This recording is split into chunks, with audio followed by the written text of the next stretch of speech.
মুক্তির আগেই আকাশ সমান হাইপ তুলেছিল পুষ্পা টু। মুক্তির পর সিনেমা হলে সুনামি উঠবে তা অনুমেয়ই ছিল। বক্স অফিসে দেখাও গেল সেই দৃশ্য। একের পর এক রেকর্ড ভেঙে চুরমার করে নতুন দিগন্ত উন্মোচনে ছুটেছে আল্লু অর্জুনের বহুল প্রতীক্ষিত সিনেমাটি। ইতোমধ্যে মুক্তির মাত্র 3 দিনেই বিশ্বব্যাপী আয় করে নিয়েছে 500 কোটির বেশি। সুকুমার পরিচালিত Pushpa to the rule box অফিসে দুর্দান্ত আয় দিয়ে শুরু করেছে।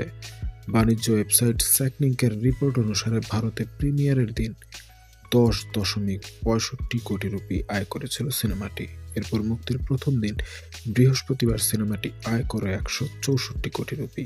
দ্বিতীয় দিন শুক্রবার 93.8 কোটি রুপি আয় তুলে নেয়। তৃতীয় দিন শনিবার আয় করে 115.58 কোটি রুপি, যার ফলে 3 দিনে ভারতে সিনেমাটির আয় 383 কোটি রুপি। 3 দিনে বিশ্বব্যাপী আয় করে নিয়েছে 550 কোটি রুপি। এদিকে মুক্তির পর মিশ্র প্রতিক্রিয়া পাচ্ছে সিনেমাটি। অ্যাকশন ও মাসালা সিনেমা যারা পছন্দ করেন তাদের কাছে বেশ ভালো লেগেছে এটি। অন্যদিকে অনেকেই ভাসাচ্ছেন প্রশংসায়। তবে সমালোচকদের প্রশ্নের তীরেও বিদ্ধ হচ্ছেন সিনেমাটি। অনেকের মতে প্রত্যাশা পূরণ করতে সক্ষম হয়নি পুষ্পা টু।